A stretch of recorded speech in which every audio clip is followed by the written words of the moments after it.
bagaimana kita menyiapkan diri untuk menjadi pemimpin masa depan BUMN. Sebenarnya apa sih yang dibutuhkan bagi BUMN muda nih untuk meraih sesuatu di dalam karirnya?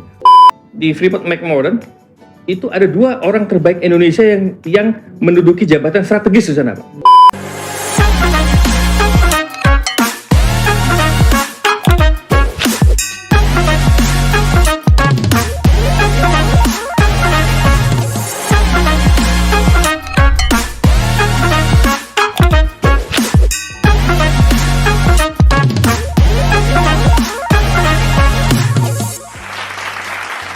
Selamat datang di Muda Podcast, podcastnya BUMN Muda. Kembali lagi, masih bersama kami di sini, saya Soleh Ayubi, ditemani partner saya Mas Kiki Iswara. Kami berdua akan selalu setia menemani Sobat Muda BUMN di Muda Podcast. Tentunya kami akan mengulik cerita-cerita menarik di balik kesuksesan para top leader BUMN. Pastinya di Muda Podcast ini akan belak-belakan, membahas banyak hal. Dan hari ini, Muda Podcast kedatangan tamu dari Mind ID. Siapa Mas Kiki? Sudah hadir bersama kita di sini Bang Dhani Amrul Idan, Direktur Hubungan Kelembagaan Mind ID. Terima kasih, Mas Kiki. Terima kasih, Mas Ayubi. Assalamualaikum warahmatullahi wabarakatuh. Salam sehat selalu pemirsa sekalian. Nah, sebelum kita ngobrol lebih jauh, kita mau tahu dulu bagaimana sih kesan pertama Bang Dhani diundang datang ke Muda Podcast. Gini Mas Ayubi ya, kalau saya ini pasukan siap tempur. Diundang siapapun harus siap. Jadi ketika diundang oleh Mas Kiki dan Mas Ayubi, maka saya harus siap untuk belak-belakan tadi. Oh, terima kasih. Terima kasih. Terima kasih. Terima kasih. Terima kasih. Buat Sobat BUMN Muda yang belum banyak tahu tentang Mind ID, nanti kita akan kenalan sama Mind ID yang akan dijelaskan oleh Bang Dhani. Ya. Nah, kita juga patut bangga loh ya. Karena Muda Podcast ini juga bisa mengudara, didukung langsung oleh Mining Industry Indonesia atau Mind ID.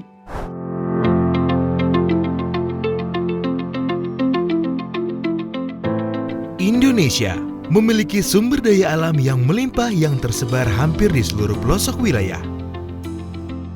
Mineral merupakan salah satu kekayaan negeri yang perlu dikelola dan diolah untuk dapat dimanfaatkan bagi kehidupan dan kesejahteraan bersama. Holding Industri Pertambangan BUMN, Mind ID atau Mining Industry Indonesia, merupakan sinergi dari PT Antam Tbk, PT Bukit Asam Tbk, PT Freeport Indonesia, PT Inalum Persero, dan PT Timah Tbk yang diberikan mandat untuk mengelola sumber daya mineral strategis.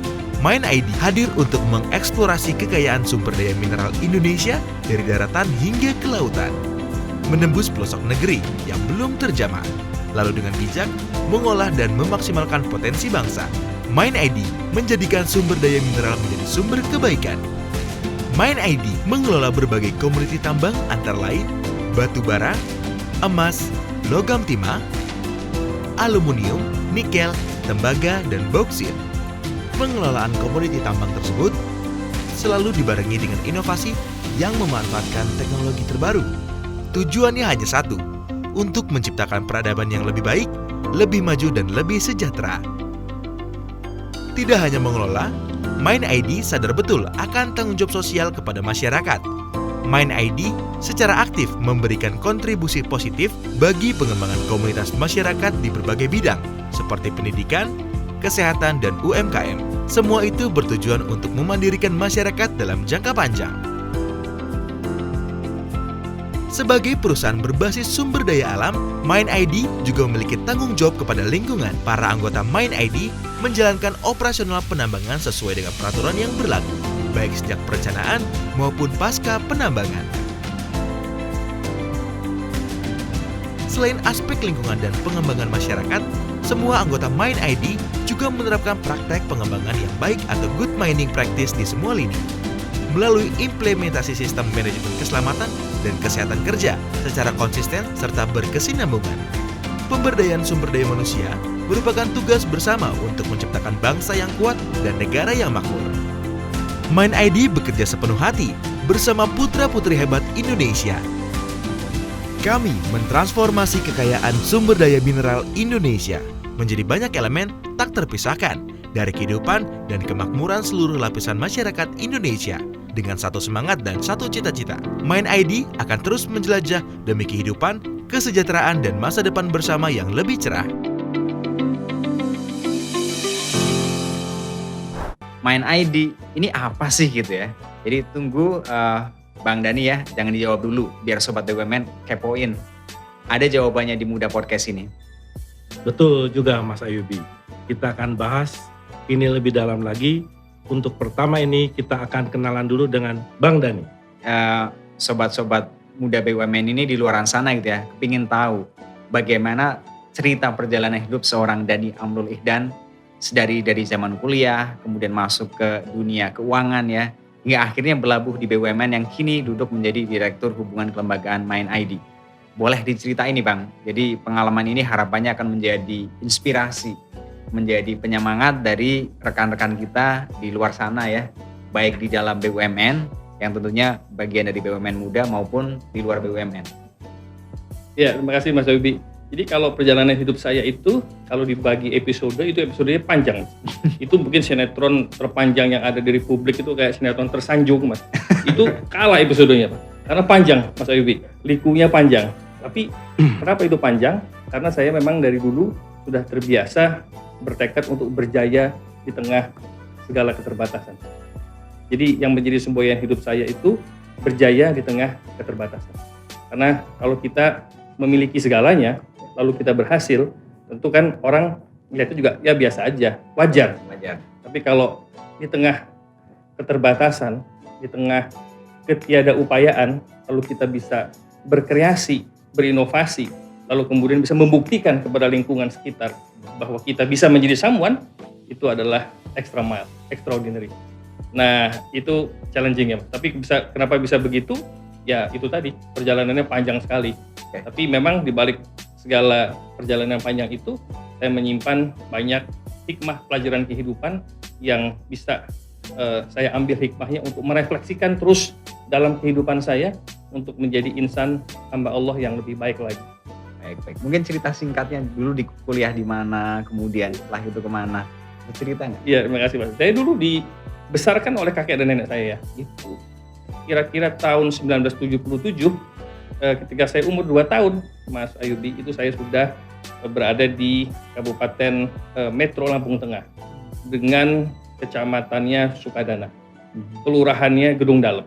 Itu jaraknya sebetulnya nggak jauh, hanya 16 kilo dari kota kabupaten.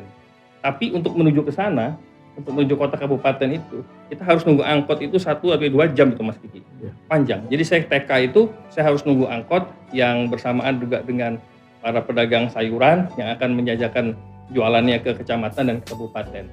Jadi itu ketika TK, kalau sekarang anak-anak TK itu, termasuk anak-anak kita itu kalau TK diantar, kalau saya TK udah biasa berbaur dengan para pedagang yang jualan sayuran, sama-sama gitu. TK itu ketika umur saya masih 5 tahun. Di TK saya di Metro, SD juga di Metro, kemudian saya melanjutkan sampai dengan SMP di Tanjung Karang. SMA di SMP Negeri 2 Tanjung Karang, itu salah satu SMP terbaik di kota Lampung, dan kemudian SMA 2 SMA Negeri 2 Tanjung Karang, dan kemudian lanjutkan ke Universitas Lampung di Fakultas Ekonomi. Nah, karena memang saya biasa di tengah keterbatasan, maka saya tidak pernah membayangkan untuk hadir di sini. Jangankan untuk hadir di sini, Mas Kiki, untuk bisa masuk ke kota Jakarta dan tinggal di kota metropolitan itu saya juga nggak bayangin. Taunya saya hanya taunya Lampung, kota kecil, desa aja. Taunya hanya itu. Taunya hanya main di kali, main di pematang sawah, hanya itu, Mas Ayubi. Nggak bayangin itu. Sekarang kok bisa naik mobil bagus ya, mobil hebat. Bagi saya itu sudah anugerah Allah yang luar biasa. Itu yang saya sebut tadi, kita berjaya di tengah segala keterbatasan. Kasih Mas Gan. Siapa sosok yang paling mendukung Bang Dani bisa sampai ke titik ini? Nah, saya itu di dalam kehidupan saya, karena memang saya dibesarkan oleh kakek dan nenek saya almarhum. Jadi mereka berdua meninggal dalam waktu 1 bulan. Jadi ketika saya mau menyelesaikan S1, kakek saya meninggal duluan, kemudian 1,5 bulan kemudian nenek saya meninggal. Nah, kakek dan nenek saya itu adalah inspirasi kehidupan. Karena beliau berdua itu mengajarkan tidak hanya mendidik sebagai pengganti orang tua pada waktu itu, tapi juga beliau berdua mengajarkan banyak filosofi kehidupan, karena beliau berdua adalah salah satu pejuang yang mempertahankan NKRI. Jadi banyak filosofi kehidupan, filosofi kenegaraan, dan juga saya belajar banyak kepemimpinan yang diajarkan oleh kakek dan nenek saya, karena kakek saya adalah tentara yang tentu banyak mengajarkan pembelajaran kepemimpinan sejak saya kecil. Paling tidak yang terus melekat di dalam pikiran saya adalah kita kedisiplinan dan semangat pantang mundur. Jadi kalau kita ingin mencapai sesuatu, memang semangat untuk berjuang itu menjadi fighter itu memang sudah dari dulu, Mas Kiki, itu sudah ditumbuhkan oleh kakek dan nenek saya untuk menjadi seorang fighter. Dan dari kecil memang kita udah biasa untuk fighter. Saya udah biasa dulu ketika kecil memang aktif di masjid, belajar ngaji sampai ngajar ngaji, dari mulai aktif di masjid sampai dengan jadi marbot masjid, jaga masjid itu udah biasa. Tapi kita fight. Kehidupan kita keras tapi kita fight sampai kita meraih sesuatu yang kita inginkan. Dan keinginan saya adalah bukan menjadi orang yang selalu berkecukupan, tapi adalah menjadi orang yang harkat dan martabatnya naik dengan kepemimpinan yang kuat dan bisa memberikan kemaslahatan. Itu sih sebenarnya filosofi yang ditanamkan oleh kakek dan nenek saya, dan itu sangat melekat, dan saya mencoba untuk ikut rules itu sampai dengan hari ini. Jadi sampai hari ini inspirasinya kakek dan nenek. Ya, betul Mas Kiki.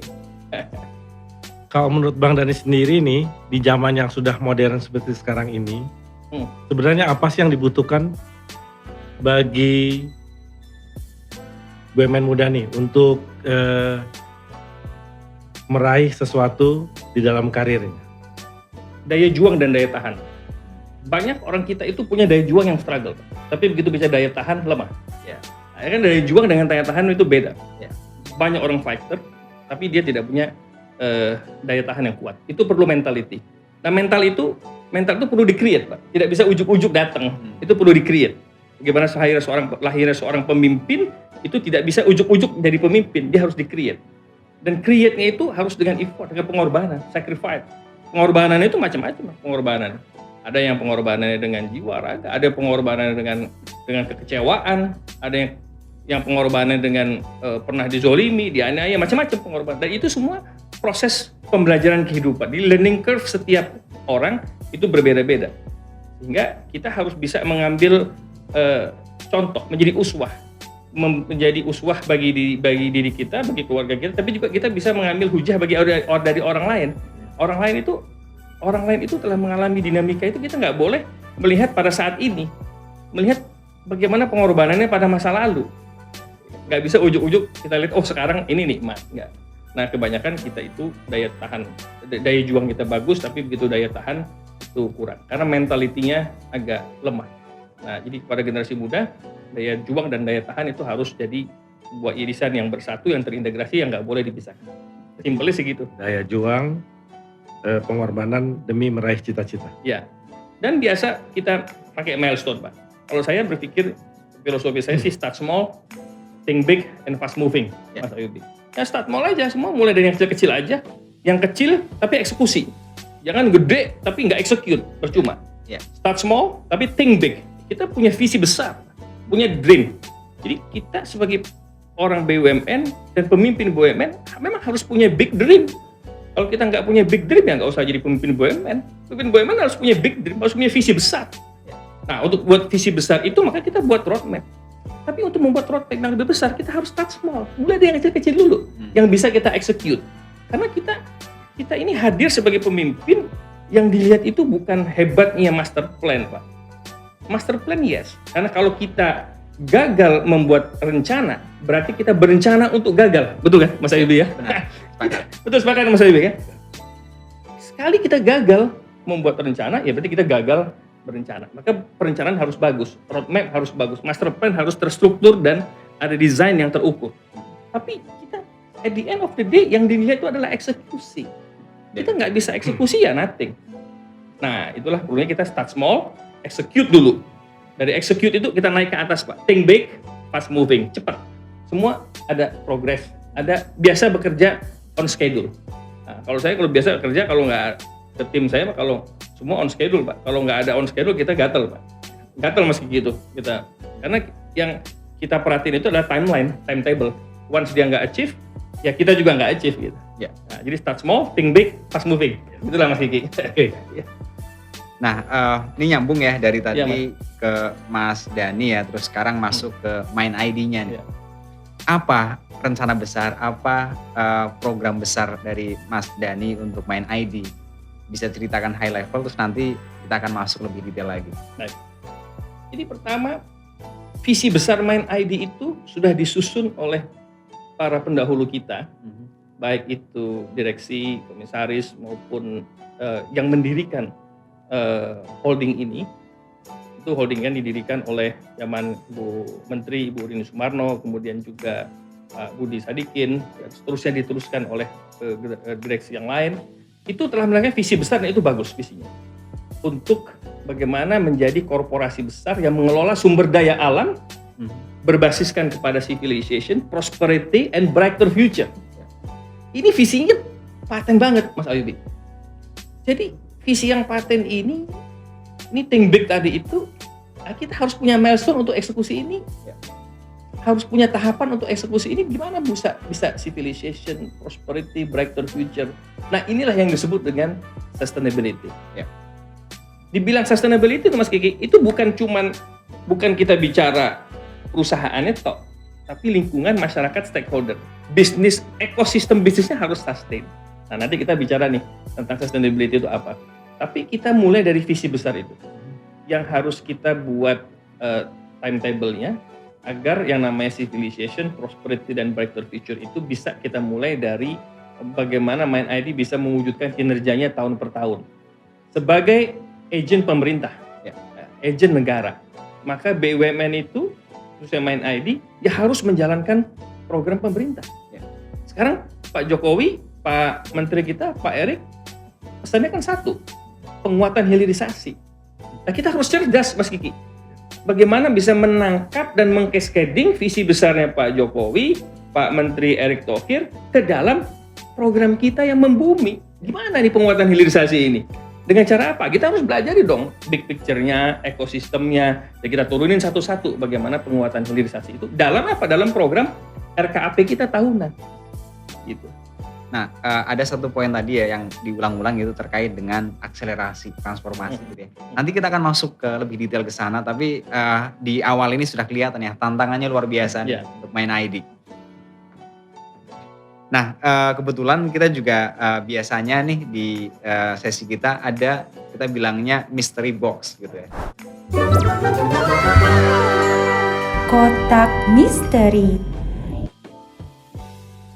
Nah, isi dari mystery box ini hanya Mas Dani yang bisa menerangkan nih.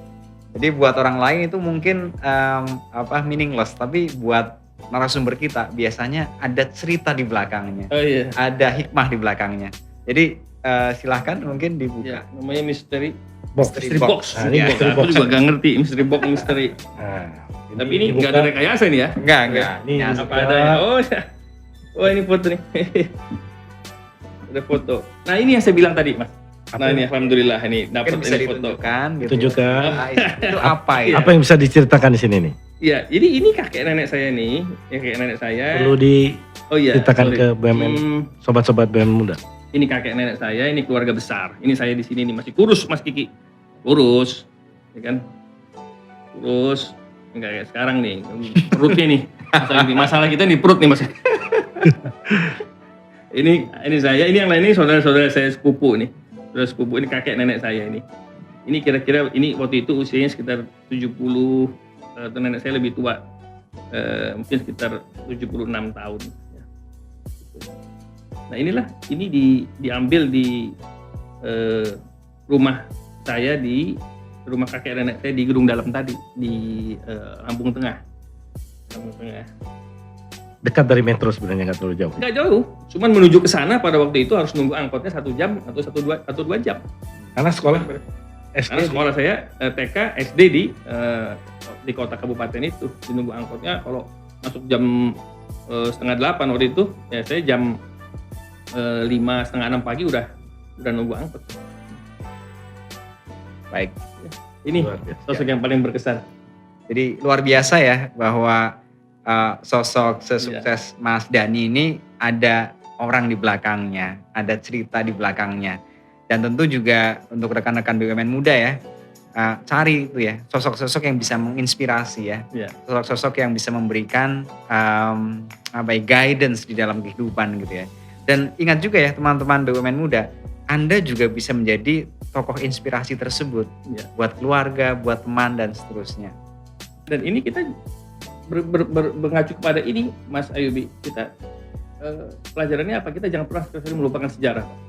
Kalau kita pernah keadaan susah, ya kita keadaan yang serba keterbatasan, kita jangan pernah melupakan sejarah dan jangan pernah melupakan orang-orang yang telah mengangkat harkat kita. Ya, karena derajat harkat kita itu dinaikkan oleh Allah melalui pertolongan orang-orang lingkungan sekitar kita, teman-teman kita, sahabat siapapun. Nah, kita jangan pernah sekali-sekali melupakan sejarah ini. Dan akhirnya kan Pak, saya, Mas Kiki, Mas Ayubi, akhirnya saya akan ketemu dengan jodoh yang telah Boleh diceritain? dihadiahkan oleh Allah kepada Oke. saya. Ternyata ini jodoh. Nah, ini ada istri saya, anak saya 4. 4 Mas Ayubi. Oke. 1, ini istri saya, Hersi, ini kerja di Bio Farma. Ini anak buahnya Mas Ayubi. Ini Mas Kiki. Anak saya 4. Yang pertama masih SMA kelas 3, mungkin mau kuliah tahun depan. Yang kedua ini SMP, ketiga SMP kelas 1, yang kedua SMP kelas 2. Ini yang kecil baru TK, baru SD ini, baru mulai SD. 4. Ya, mudah-mudahan mereka semua struggle seperti papanya. Amin. Nah, istri dan anak-anak ini, keluarga ini adalah salah satu sumber berkah dan aliran doa. Jadi inilah salah satu yang membuat pintu langit terbuka. Doa dari istri dan anak-anak, Mas Ayubi. Kita harus percaya itu doa istri dan anak-anak, doa keluarga kita, doa orang-orang terdekat kita salah satu upaya untuk mengetuk langit. Jadi membuka langit, mengetuk langit ya dari doa mereka. Baik, menarik sekali ya. Ternyata seorang Bang Dani punya sisi cerita dan kenangan yang menakjubkan gitu ya. Dan membuat motivasi Bang Dani bisa menjadi inspirasi buat seluruh sobat BUMN muda. Gitu. Jadi keluarga memberikan semangat juga ya buat Bang Dani. Rezeki yang berkah datang juga dari keluarga ya. Kita gabung lagi di Muda Podcast, podcastnya BUMN Muda. Oke. Nah, sebelum kita lanjut ke obrolan yang lebih seru nih, kita mau menginformasikan ke sobat BUMN Muda kalau Muda Podcast ini didukung oleh Mining Industry Indonesia atau Mine ID.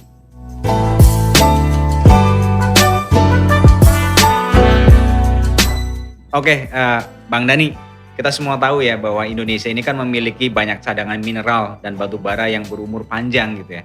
Nah, dari situ Mine ID mendapat mandat dari pemerintah untuk mengelola cadangan mineral strategis dan batu bara yang ada di Indonesia. Nah, jadi pertanyaan nih, apakah kita mampu mengelola cadangan tersebut dan jangan sampai kita menyia-nyiakan, apalagi sampai diakuisisi oleh pihak asing gitu. Sangat mampu, Mas. Gimana mungkin ada keraguan kita tidak mampu? Kita korporasi besar, kita dapat mandat besar dari pemerintah. Ingat loh, dengan visi besar Mine ID mengelola sumber daya alam itu, maka kita menjalankan dan harus menjalankan amanah konstitusi. Pasal 33 Mas Kiki. Undang-Undang 45 ayat 1, 2, dan 3. Bumi, air, dan kekayaan alam dikelola oleh negara. Which is itu negara, salah satu pilar utamanya adalah BUMN. Dan dipergunakan sebesar-besarnya bagi kemakmuran rakyat. Untuk melindungi bangsa dan seluruh tumpah darah Indonesia. Maka aset-aset itu, aset-aset negara, termasuk sumber daya alam ini adalah tumpah darah Indonesia. Jadi itu udah komitmen dasar. Sangat prinsip. Mampu ya kita harus mampu. Yang kedua, sekarang kalau kita mampu, maka kita harus akselerasi mandat itu. Maka Mine ID membuat perencanaan strategis dari 3 mandat besar itu. Dari mulai dia penguatan hilirisasi, strategic alliance, sampai dengan go global. Menjadi world class company, itu 3 mandat besar. Yang itu di cascading, Mas Ayubi. Jadi mandat itu harus kita cascading dalam perencanaan strategisnya Mine ID. Pertama, eksplorasi yang agresif. Ya kenapa harus agresif? Ya karena banyak kita punya cadangan ini yang belum tereksplor. kita tidak boleh puas dengan kinerja keuangan kita yang bagus. Alhamdulillah Mind ID kinerja keuangan kita bagus, tapi itu belum selesai. Karena yang paling penting ini tugas kita itu adalah nambang, eksplorasi, gitu. Keuangan harus bagus, tapi yang paling penting adalah eksplorasi. Kita mesti harus ada strategic investment yang benar supaya kita bisa mengeksplorasi secara agresif. Banyak yang masih idle kok Mas. Nah, maka kita harus buat roadmap eksplorasi. Jadi setelah roadmap besarnya korporasi, maka kita di roadmap eksplorasi. Ya. Di titik-titik mana yang masih idle, yang masih underutilized, itu kita explore. Yang dimiliki oleh anggota grup Mind ID. Ingat loh, anggota grup Mind ID kita ini ada 6 loh Mas Kiki. Ya. Ada dia Freeport, Mas Ayubi, Ya. Antam, Bukit Asam, Inalum Operating yang di Sumatera Utara, gitu kan. Ada PT Timah dan ada Vale. Itu 6 anggota grup kita. Walaupun Vale kita masih 20%, tapi kan kita ikut ada shareholder di situ. Ya. Nah, itu mandat penting itu, maka kita harus raih gimana caranya Noble Purpose kita. Maka kita buat namanya Noble Purpose kan. Tadi Noble Purpose kita di civilization. Ya. We explore for civilization, prosperity, and brighter future. Ya. Nah, oleh karenanya eksplorasi itu di titik-titik kita buat exploration map, eksplorasi roadmap eksplorasi yang kita bisa explore lebih banyak lagi cadangan-cadangan. Nah, dari eksplorasi yang agresif itu, nah kita perkuat lagi hilirisasinya. Jadi kita juga harus bisa ngejawantahkan visi besarnya Pak Presiden dan Pak Menteri BUMN untuk penguatan ekosistem hilirisasi itu. Nah, salah satu di antaranya adalah bagaimana kita juga bisa punya mobil listrik, Mas Ayubi. Itu masa depan kita loh. Transportasi kita masa depanin mobil listrik karena ekosistem ini kita punya industri baterai, ya ABC yang mana pemegang sahamnya adalah salah satu yang Mind ID dan Antam di situ, 50% keduanya, itu tidak bisa berdiri sendiri. Dia harus kepada end produknya. Ya. Nah, end produknya salah satunya adalah mobil listrik. Nah, itu adalah salah satu penguatan hilirisasi. Bentuk konkret dari kita membuat penguatan hilirisasi. Interesting. Jadi kita artinya tidak boleh terlena. Iya. Kita harus terus waspada dan terus berjuang menuju hilirisasi. Ya, dan gini juga Mas Kiki ya, kita juga jangan terjebak oleh comfort zone secara struktur. Comfort zone struktur organisasi, comfort zone business as usual. Karena ya Mas Ebi sangat paham tentunya bahwa comfort zone bisnis proses yang kita jalani itu membuat kita mati dalam berinovasi dan puas dengan keadaan sekarang. Kita nggak boleh lihat, oh puas, alhamdulillah kinerja operasional kita bagus, kinerja keuangan kita bagus, tapi operasional yang mana? Apakah operasional yang kita sudah jalankan itu sudah masuk betul-betul untuk mengeksplor core kita, ataukah operasional kita itu masih kepada hal-hal yang sifatnya di luar core kita? Kita bagus, alhamdulillah kinerjanya bagus, tapi kita mesti lihat dulu bagusnya ini di core-nya atau yang di non-core-nya, atau yang di produk augmented-nya, produk tambahannya. Benar. Boleh sih BUMN itu berkreasi, punya diversifikasi, portfolio bisnis, itu bagus. Tapi core-nya itu yang jadi ruhnya. Jangan sampai kita puas dengan angka, tapi kita kehilangan ruhnya. Nah, kehilangan ruhnya inilah Mas Kiki yang mesti kita harus waspadai sebagai bentuk comfort zone tadi. Gitu. Jadi soal perencanaan pembangunan smelter nih bagaimana nih Bang Dani targetnya nih? Smelter, alhamdulillah sudah jalan. Kita dorong smelter itu karena itu sudah amanat ya, mandat konstitusi. Kita mesti jalanin. Dan sudah ada Permen SDM untuk namanya penambahan nilai. Jadi itu Permen itu bagus sekali, Mas. Karena memang Kementerian SDM sebagai regulator penting kita harus membuat landasan hukum itu. Disitulah Permen itu kita lihat bahwa penguatan proses bisnis dari mulai pengelolaan hasil, dari mulai pemurnian terhadap hasil produk kita, bahwa kita tidak boleh hanya mengekspor barang mentah, tapi kita harus mengekspor juga barang setengah jadi dan barang jadi.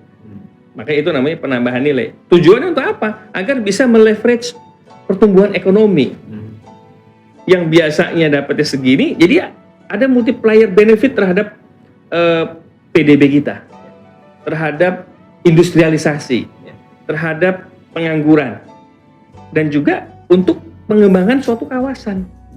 kawasan industri jadi hidup. Tapi juga kayak pembangunan smelter itu nggak boleh berdiri sendiri juga, Mas Kiki. Setelah smelter itu dibangun, contohnya smelter Freeport yang ada di Gresik, kita dorong untuk dibangun. Apapun itu konsekuensinya, ini harus bangun karena kewajiban.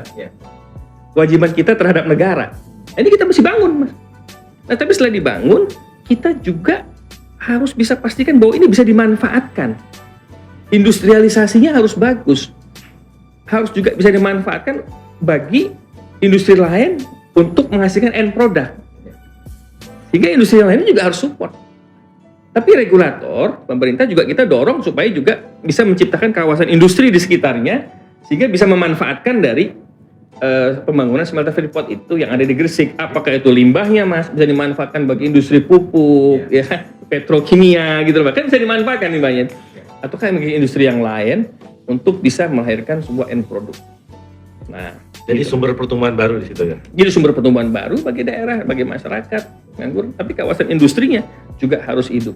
Nah itu, jadi kita itu harus terbiasa bekerja untuk membuat peta jalan, Mas Kiki. Roadmap korporasi, roadmap project. Jadi setelah project ini jadi dengan cost yang mahal, tapi juga harus ada roadmap industrialisasinya. Jadi kita Mind ID ini sudah berupaya untuk mengejawantahkan dan comply terhadap rules-nya pemerintah. Amanah ini kita jalanin nih, kita bangun dengan cost yang mahal loh, Mas Ayubi. Bangun smelter Freeport di Gresik itu mahal costnya.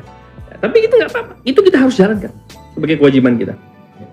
Nah, tapi satu sisi juga, ya kan, kita harus bisa dimanfaatkan oleh sektor-sektor yang lain supaya ekonomi betul-betul hidup. Dia nggak boleh sendiri nih. Nah, harus ada roadmap bagi pengembangan kawasan, bagi pertumbuhan industrialisasi sekitar. Nah, ini perlu roadmap bagi kementerian lembaga yang lain ini. Bappenas siapin roadmapnya, Kemenko siapin roadmapnya dan seterusnya, sehingga pada suatu titik ketika ini jadi, pemanfaatan smelter ini bisa memberikan multiplier benefit bagi industrialisasi, bagi PDB, dan juga bagi ekosistem yang ada di sekitarnya. Ya, kalau boleh saya rangkum berarti ada 2 keywords di sana ya. Yang penting ya, pertama adalah kolaborasi. Bahwa tidak hanya satu perusahaan, satu BUMN, tapi banyak pihak di sana itu terlibat ya. Yang kedua adalah sebenarnya ngomong tentang ekosistem. Sama juga sebenarnya kita ngomong industri mining gitu ya, tapi ternyata kemana-mana sebenarnya, melebar kemana-mana gitu. Betul. Ya. Nah ini sekali lagi ke rekan-rekan BUMN muda gitu ya, pastikan untuk melakukan itu butuh orang-orang tertentu ya, dengan kualifikasi dan skill tertentu. Kira-kira yang challenging untuk dicari itu yang seperti apa gitu, sehingga teman-temannya BUMN muda gitu ya, yang tertarik mengembangkan diri bisa lebih punya arahan lah, mereka itu perlu masuk kemana sih kira-kira gitu. Iya, tentu akhlaknya harus bagus. Oke. Core values kita kan akhlak. Benar. Ya, akhlak ya tentu harus bagus. Apalagi sebagai the rising stars, apalagi sebagai talent kita. Akhlaknya harus bagus. Yang kedua, orang-orang kita tuh hebat-hebat, Mas, orang Indonesia. Siapa bilang orang Indonesia itu tidak hebat ya? Hebat-hebat. Saya beberapa waktu yang lalu ke LA, Pak. Ke Arizona, diundang oleh Freeport McMoran. Saya kaget itu, di Freeport McMoran itu ada 2 orang terbaik Indonesia yang menduduki jabatan strategis di sana, Pak. Satu dari Medan, satu dari Jawa. Itu Pak jadi kepala areal tambang, jadi kayak GM tambang lah. Satunya lagi jadi kepala bagian supply chain gitu. Tapi orang teknik, tapi dikerjakan di situ dengan jabatan middle management lah. Tapi untuk ditambang itu, ditambangnya McMoran, dia untuk operation nomor 1. Itu bisa. Itu kan Indonesia hebat-hebat tapi ditambang.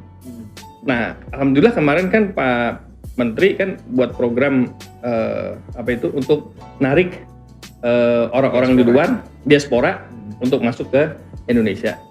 Nah, saya salah satunya Mas Ayubi ini, Rising Stars kita, yang ditarik kembali ke Indonesia dan alhamdulillah mau kan, alhamdulillah mau.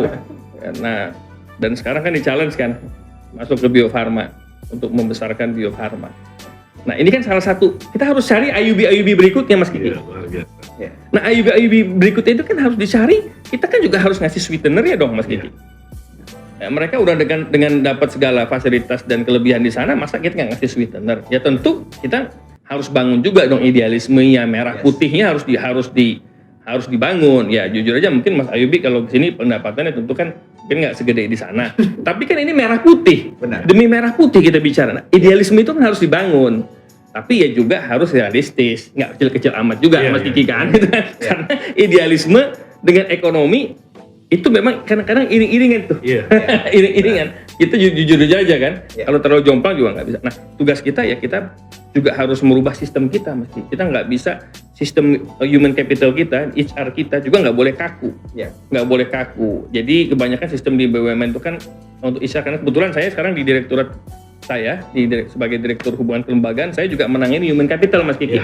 Nah, jadi itu harus kita rubah Mas.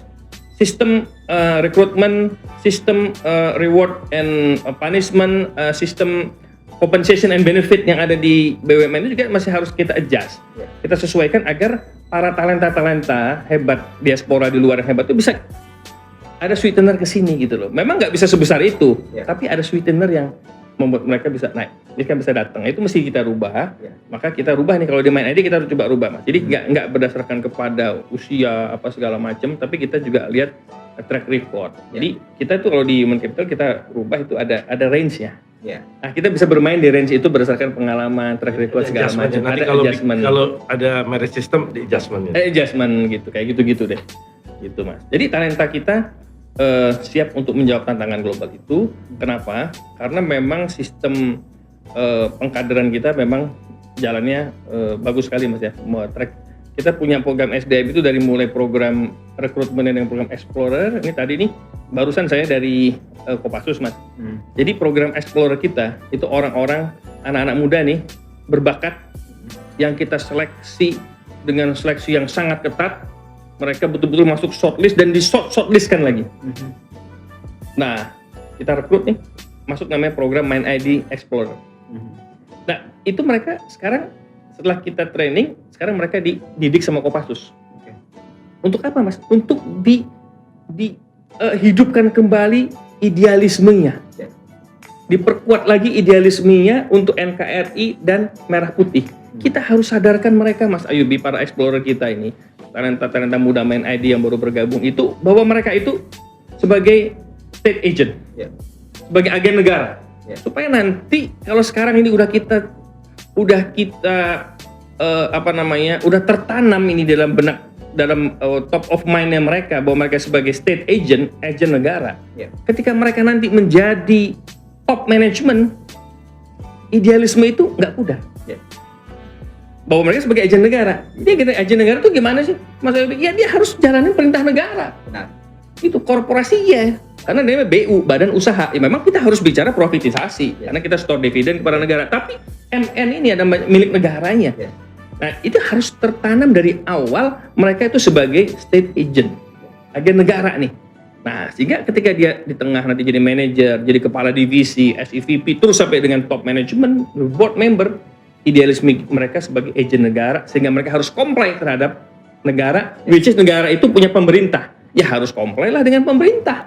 Pemerintah kita siapa? Ada presiden, ada Pak Menteri BUMN kalau sekarang. Nah, ada presiden, ada menteri, ya kita harus comply lah dengan apa yang diminta dan diharapkan oleh presiden dan menteri sebagai perwakilan pemerintah. Nah, itulah makanya akhlak itu ada L yang terakhir, Mas. Loyal. Loyal kepada siapa? Ya kepada pemerintah, para negara. Nah, di tengah tantangan pandemi COVID-19 seperti sekarang ini ya, tata kelola bisnis tambang mineral ini kan selalu menghadapi tantangan baru ya. Apalagi kalau kita melihat misalkan dengan berbagai perkembangan di dunia gitu ya. Kemudian juga ada perkembangan misalkan terkait dengan sosiopolitik gitu ya, antara misalkan China, Amerika, Eropa dan seterusnya. Nah, dengan kondisi yang seperti ini tuh strateginya apa nih biar kita adjust terhadap situasi yang selalu berubah, tapi di saat yang sama juga kita punya jalan yang jelas yang kita ikuti gitu. Nah, pertama kita harus tahu best practice kita siapa Mas. Kalau dalam mengurus korporasi kita harus tahu best practice siapa. Ya. Kalau korporasi kayak Mind ID ini kita harus lihat best practice kita ya. Itu ada BHP, ada McMoran, ada Rio Tinto. Ini korporasi besar yang hampir sama apple to apple sama kita. Ya. Yang mana mereka sudah duluan masuk ke 500 Fortune. Di Indonesia alhamdulillah Pertamina sudah masuk itu. Ya. Nah, tapi kita Mind ID harus masuk juga di situ. Ya. Maka saya sampaikan motivasi ke teman-teman di Mind ID, Mas. Pertamina udah masuk. Nah, kok kita yang jadi holding Pertamina kok kita belum masuk? Harus bisa kita 1-2 tahun ke depan kita masuk 500 Fortune. Nah, untuk masuk itu gimana? Kita harus tahu best practice kita siapa. Oke. Nah, dari situ kita lihat apa yang bisa kita pelajari dari best practice itu. Ya kita sesuaikan aja. Human capital, kita rubah sistemnya. Ya kan? Kita buat racing star, kita bisa champion culture yang tidak hanya hebat dan bagus attitude dan perilakunya, tapi mereka tahu bagaimana mengambil inisiatif menjawab opportunity itu. Makanya core values kita, Mas Kiki, itu ada 3, ada agile, ada agility, ada yang namanya extra miles, ada yang namanya accountable. 3, agility, extra mile, accountable. Nah, key behavior itu yang menjadi core values kita itu, ya tentu itu hasil cascading dari akhlak ya, Mas. Akhlak sebagai payung besarnya. Nah, kita punya yang namanya juga itu agility, extra mile, dan accountable. Itu untuk menjawab tantangan itu. Nah, best practice-nya kemana? Oke, kita perlu apa dari best practice itu? Oh, mereka kok bisa melakukan unorganic strategic itu bagus ya. Unorganic strategic growth-nya itu bagus. Ya, kita juga lakukan hal yang sama. Ya kan? Kita harus siapin di RKAP spare untuk kita melakukan akuisisi.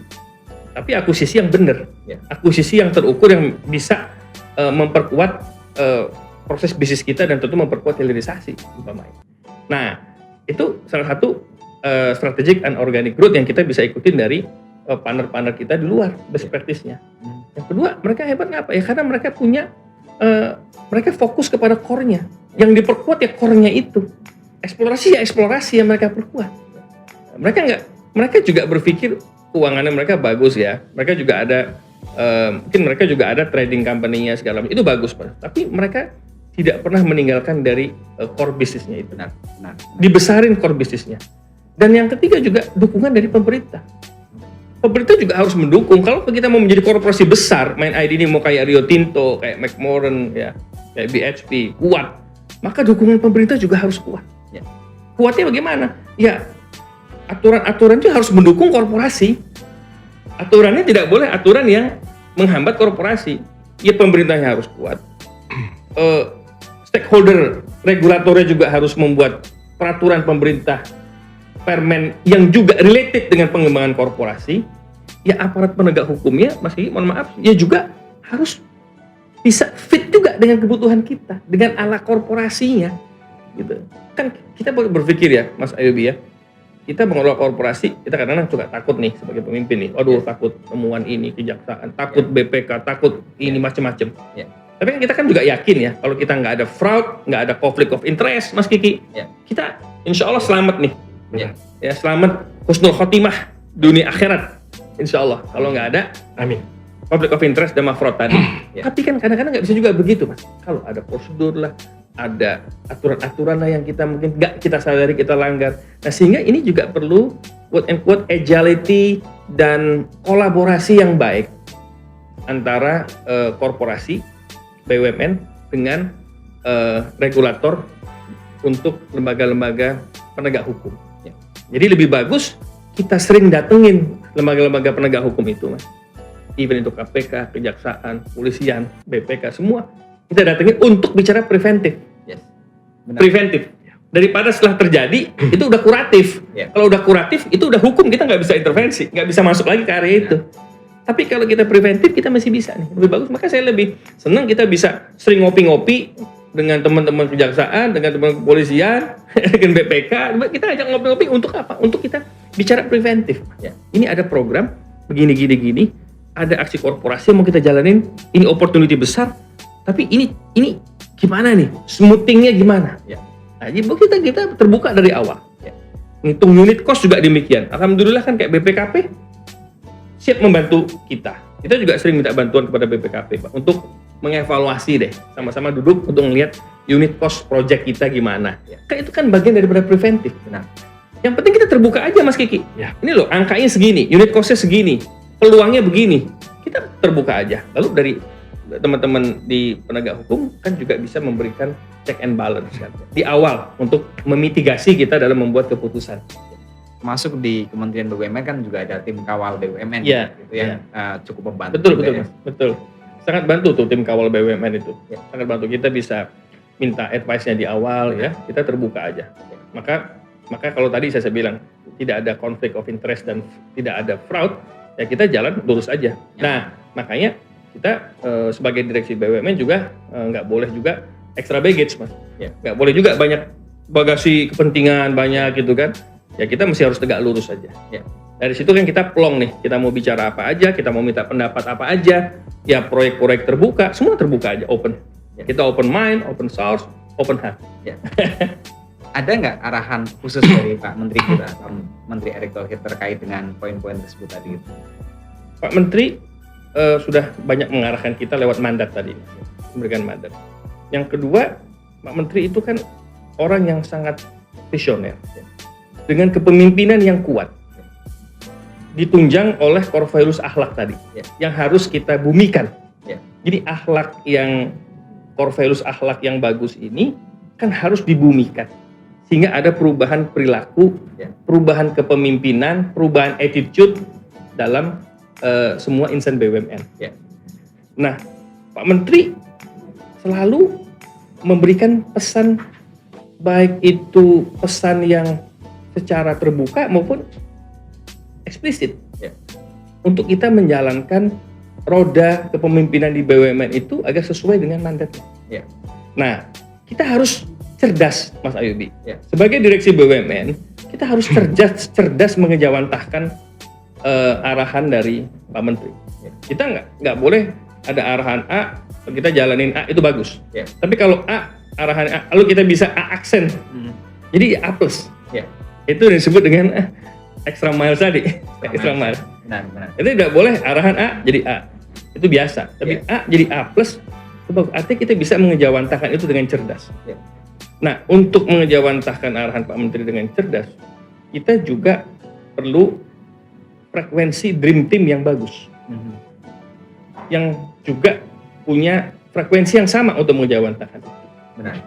Nah, sehingga saya juga bersyukur bahwa Mind ID ini juga diberikan banyak support oleh Pak Menteri, sehingga kita juga bisa satu frekuensi dengan semua tim yang ada, bahwa percepatan hilirisasi, penguatan hilirisasi dan pencapaian mandat itu harus dilakukan dengan secepat-cepatnya, dan itu semua terkuantifikasi. Terima kasih. Bang Dani, ini kan beberapa bulan terakhir ini terjadi booming harga komoditi tambang. Harga timah, batu bara, nikel kan terus melangkah. Tren positif ini tentu mesti bisa dimanfaatkan sebesar-besarnya untuk kesehatan korporasi. Kira-kira apa nih yang sudah dilaksanakan oleh Mind ID melihat tren positif seperti ini? Ya, pertama, harga komoditas di pasar global itu naik, itu bagus. Alhamdulillah, itu pertolongan Tuhan kepada kita, sehingga kita bagus nih, Mas. Kinerja kita bagus, operasional keuangan kita bagus. Tapi kalau tidak ditunjang oleh peningkatan kapasitas produksi, itu ya jadi masalah juga di kemudian hari. Artinya ini hanya jadi nikmat sesaat. Nikmat sesaat, Mas. Bahwa beberapa tahun lagi itu jadi jebakan Batman. Jadi jebakan Batman, banyak lubangnya. Tidak menutup kemungkinan bahwa ini adalah puncaknya. Lalu kemudian akan turun lagi. Nah, sehingga produksi kita harus naik. Nah, untuk produksi kita harus naik, kita harus mengembangkan energi terbarukan tadi, teknologi terbarukan dalam memperbaiki proses bisnis kita. Sehingga kita perlu punya keunggulan kompetitif dalam hal cost leadership, Mas. Nah, cost leadership itu ditunjang oleh teknologi agar ada economy of scale. Yang kedua, kita harus tahu nih, yang menyebabkan kapasitas produksi kita nggak bisa naik itu apanya? Kayak di Inalum operating, itu kapasitas produksinya itu udah lama nih, sejak tahunan yang lalu masih 250.000 per tahun. Nah, sementara di Sarawak itu ada perusahaan aluminium punya Malaysia, kapasitasnya sudah juta.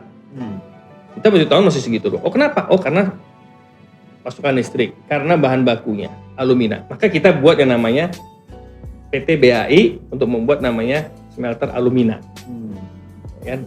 Nah, diolah itu akan jadi bahan baku bagi Inalum untuk menghasilkan aluminium.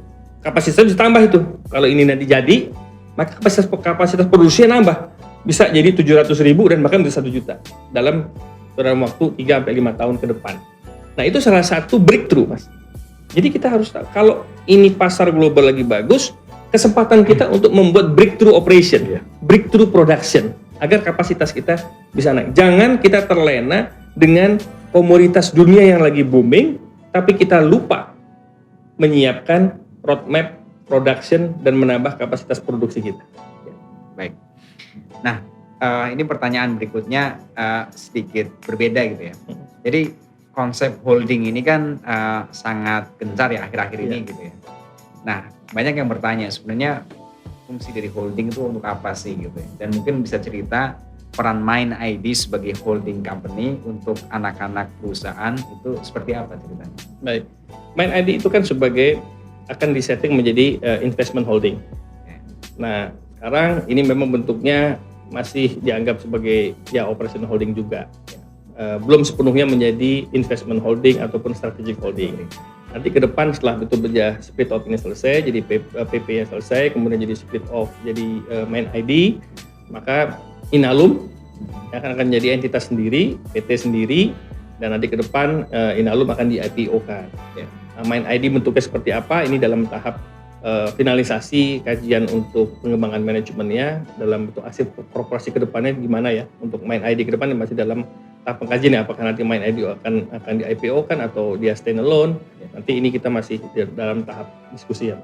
Nah, yang kedua, peranan holding ini memang harus dirasakan benefitnya bagi anggota, karena holding ini kan lahirnya belakangan, Mas Habibie kan, daripada anak-anaknya. Antam, Bukit Asam, Timah, Inalum dan lahir duluan kan. Lahirlah dia Mind ID ini nanti. Sekarang kan Inalum masih entitasnya kan, tapi kan lahirnya belakangan. Nah, dalam kaitan karena lahirnya belakangan ini, maka direksinya kita ini sekarang harus menjadi pemimpin yang lebih cerdas. Lebih cerdasnya gimana, Mas? Ya kita harus lebih banyak memberikan economic value added dan social value added untuk teman-teman di anggota. Ya. Kita nggak boleh pakai holding itu pakai kepala macan, Mas Kiki. Karena holding punya delegasi saham B, ya kan, dari pemerintah saham seri B gitu ya. Lalu kita pakai kepala macan, nggak boleh. Tidak boleh holding itu pakai pendekatan kepala macan. Ya. Dia harus bisa memberikan value added. Baik value added ekonomi maupun value added sosial. Sehingga anggota itu merasa secure, merasa nyaman, merasa diayomi, merasa dilindungi dan mendapatkan problem solving dari holdingnya. Maka satu, kita kebutuhan anggota grup yang berkaitan dengan aksi korporasi, diversifikasi produk, portfolio bisnis, kita harus bisa mengayomi itu dalam sebuah master plan support korporasi untuk para anggota. Ya, gitu. Mereka harus biarkan lincah. Nah, kita harus buat master plan-nya, guidance-nya untuk mereka bisa berlari dan nyaman berlari. Ya. Jadi ketika Antam mau berlari, Bukit Asam mau berlari, ya kita harus membuat mereka nyaman untuk berlari. Kita siapinlah guidance-nya, master plan-nya untuk mereka nyaman berlari dengan program-program pengembangannya. Ya. Nah, dengan stakeholder, namanya tambang ya Mas Kiki ya, tentu stakeholder-nya banyak. Ya. Dan stakeholder itu juga ada yang mesti dipuaskan, ada yang juga menuntutnya juga terlalu banyak juga. Nah, ini perlu seni. Mengenangani stakeholder ini ini art Mas Kiki. Ya. Nggak bisa 1 tambah 1 jadi 2. Dia seni. Ya. Kita harus bisa pinter-pinter melakukan stakeholder maneuvering lah bahasanya. Maneuveringnya maksudnya manuver yang positif ya. Ya. Kapan kita bisa rangkul, kapan menjauh di kapan, gitu loh. Kita harus pinter-pinter menghandling itu. Ya. Nah, karena di anggota juga udah bagus, tapi juga pasti kan mereka ada keterbatasan. Kita juga harus memberikan pendekatan stakeholder yang lebih baik lagi. Apabila banyak peraturan perundang-undangan atau apa yang tidak sejalan dengan semangat korporasi, kita harus eskalasi, Mas Kiki. Kita harus jadikan problem solving, kita naikin ke atas nih. Kementerian lembaga mana yang jadi bottlenecking selama ini, ya kan? Yang bagi percepatan mereka. Oh, bottleneckingnya di kementerian ini. Nah, kita harus datengin. Ya. Kita harus turun. Kita nggak bisa di Menara Gading ngelihat, oh sini lo kerja sendiri. Nggak boleh, Mas Kiki. Kita harus turun, tahu, oh masalahnya di kementerian ini. Kita harus bantu, datengin Pak Menterinya, Bu Menterinya, datengin eselon 1-nya. Kita harus buat everybody is important. Jadi dalam menanganin stakeholder ini, Mas Ayubi, saya melihat kita harus buat everybody is important. Nggak boleh pandang bulu semuanya. Nah, inilah gunanya holding, melihat nih bottlenecking itu dalam kaitannya dengan stakeholder umpamanya. Dalam community and development, nah kita juga sama. Kita juga harus tahu permasalahan mendasar efektivitas pengelolaan dana CSR mereka. Nah, gimana dana CSR mereka? Apakah sudah tersampaikan atau masih yang rutin-rutin aja? Kalau Pak Jokowi kan pesannya kan nggak boleh program itu hanya send, tapi harus deliver. Nah kalau kita juga gitu Mas Abi, nggak boleh hanya program CSR, TJSL itu hanya yang penting gue udah buat program, nah, tapi nggak deliver. Artinya tidak bisa memberikan outcome. Makanya alhamdulillah nih ya Mas Abi ya, kita punya Pak Menteri BUMN ini sangat peduli loh Mas terhadap UMKM, terhadap lingkungan, terhadap program TJSL ini. Pak Menteri Erick Thohir ini sangat-sangat care. Sehingga lahirlah Permen BUMN nomor 05/04 tahun 2021 TJSL. Kan itu isinya banyak tuh bagi. Tapi di antara banyak itu kan kita ambil aja simplifikasinya. Ada 3 pilar TJSL itu yang jadi penekanannya Pak Menteri yang harus kita jalanin. Pak Erick seperti dari Permen itu kelihatan 3 pilar nih Mas Ayubi. Kita jalannya 3 jalan. 1, human development, pendidikan, itu kan. Yang kedua, lingkungan hidup, ya kan, ya biodiversity, ESG di dalamnya kan. Yang ketiga, UMKM, pemberdayaan ekonomi. Selesai. Dan pemberdayaan ekonomi, ya kita mesti cerdas lagi Mas, menjalankannya gimana? UMKM segala itu kan jadi mitra binaan kita. Ya kita buat namanya program UMKM naik kelas. Iya, betul. Itu nggak boleh rutin juga kan Mas Yobi? Kenapa bisa UMKM naik kelas? Ya karena ada stratanya. Orang nggak boleh bicara, oh alhamdulillah mitra binaan gue naik kelas, tapi nggak ada dasarnya. Maka kalau saya di Mind ID, karena saya kebetulan juga diberi tugas di sustainability, Mas, di samping human capital tadi, di sustainability. Saya buat parameter yang baru, kita buat parameter yang baru untuk mengukur UMKM naik kelas. Market share-nya, teknologinya, jumlah karyawannya, gitu, omsetnya, itu kita ukur, Pak. Sehingga secara terkuantifikasi ini, sekali lagi ya, dari data kita, oh di sini ada kenaikan UMKM. Kita sudah, alhamdulillah tahun ini ada 157 loh Mas, kalau di Mind ID Group ya, UMKM kita yang naik kelas dari sisi parameter yang tadi, market share, omset, sampai dengan kinerja operasional dan juga jumlah SDM-nya, gitu ya. Itu naik kelas tuh mereka, kelihatan nih angkanya. Ya itu pecah-pecah ya, ada yang di mitranya Bukit Asam, Antam, Timah, Inalum gitu loh. Ya, ada, alhamdulillah. Nah ini kita 3 pilar itulah yang kita kejawantahkan dalam program, tapi harus program yang lebih cerdas dan lebih membumi, sehingga semua bisa terkuantifikasi. Saya sih kurang suka tuh Mas Kiki, program yang sifatnya abstrak, kualitatif, deskriptif, enggak. Saya setiap program harus ada yang bisa dikuantifikasi, harus ada angkanya. Karena angka itulah yang bisa kita pertanggungjawabkan ke pemegang saham, Pak. Ya, terima kasih. Bang Dani, program dekarbonisasi tentu juga menjadi program utama yang akan dilaksanakan Mind ID dalam rangka kita menyongsong G20 nih, yang akan tentu kita menjadi presidensi, Indonesia menjadi presidensi G20, ini akan menjadi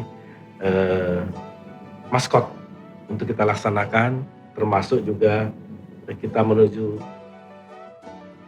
zero emisi. Jadi kita ingin penjelasan dari Bang Dani ini kira-kira apa yang telah disiapkan dalam rangka mendukung program dekarbonisasi sesuai arahan dan harapan dari Bapak Menteri BUMN Erick Thohir.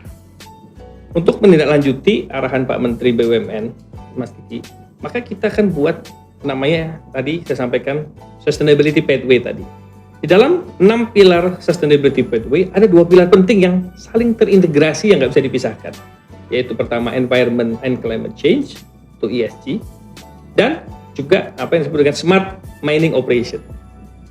Nah, sehingga dalam isu dekarbonisasi itu, apalagi ini sudah jadi komitmen global, komitmennya Pak Jokowi, maka kita harus cepat sikapi ini dengan membuat inisiatif zero emisi atau dekarbonisasi ini.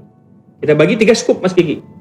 Scoop pertama yang berhubungan langsung dengan proses pertambangan, pengolahan.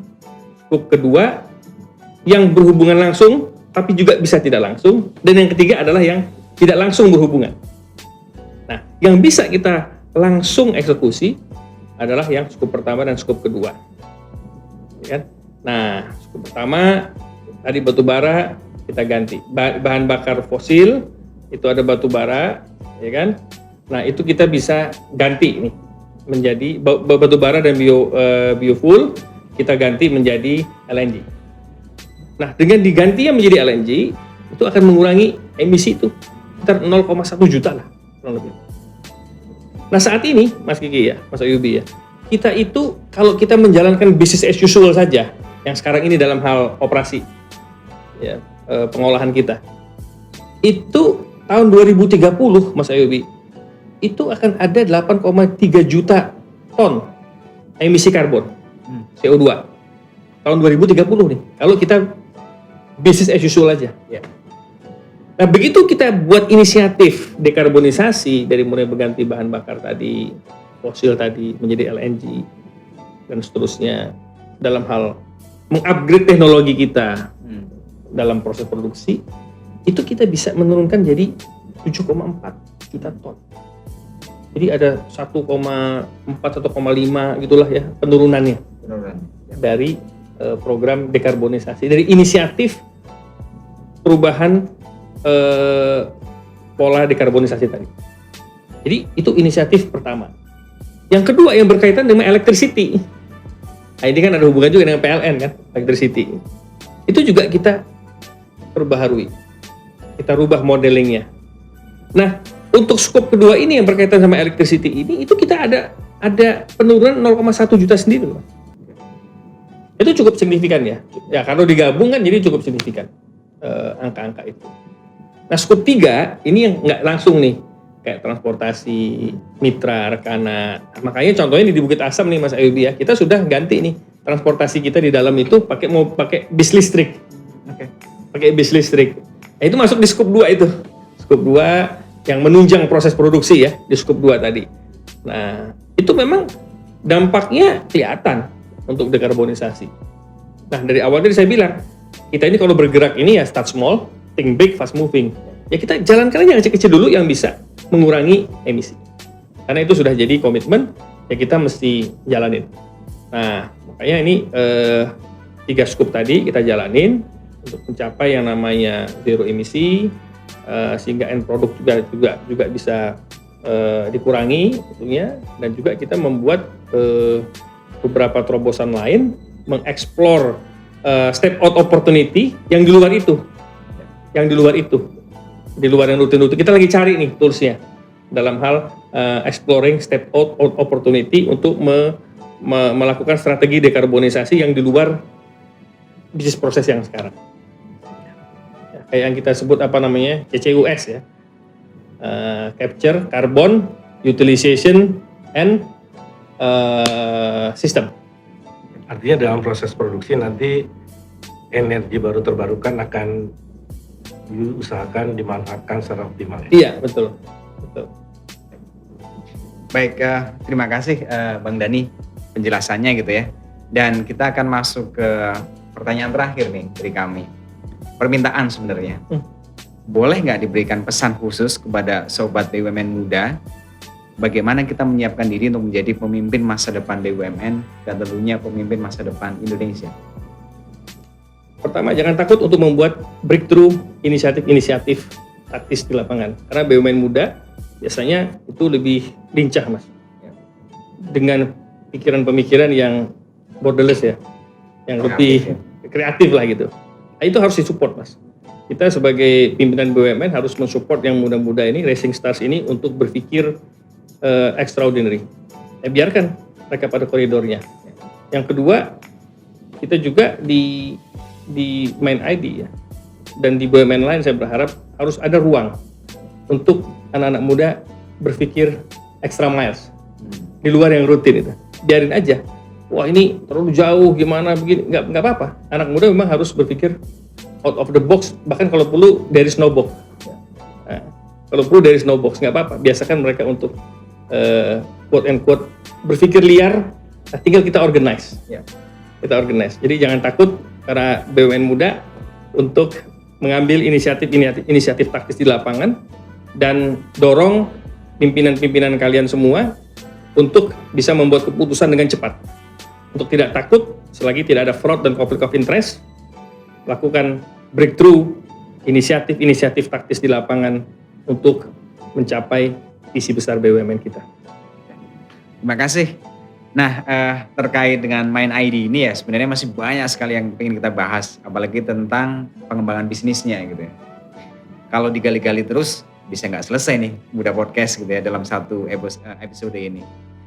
Dengan cerita dan program dari Mind ID itu kita berharap ya BUMN itu terus memberikan kontribusi terbaiknya dalam membangun Indonesia menjadi lebih baik dan tentunya untuk kesejahteraan masyarakat. Baik, kita pamit Sobat BUMN Muda. Lain waktu kalau kita masih mau ngobrol lagi nih. Tentu kita berharap Bang Dhani bisa memberikan sesuatu yang lebih lagi buat Sobat BUMN Muda. Terima kasih sekali lagi Bang Dhani sudah berkenan hadir di Muda Podcast. Semoga Mind ID semakin maju dan sukses selalu.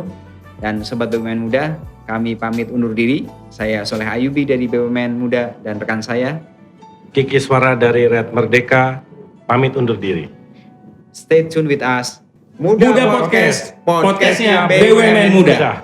BUMN Muda, tumbuh berkarya, memajukan Indonesia.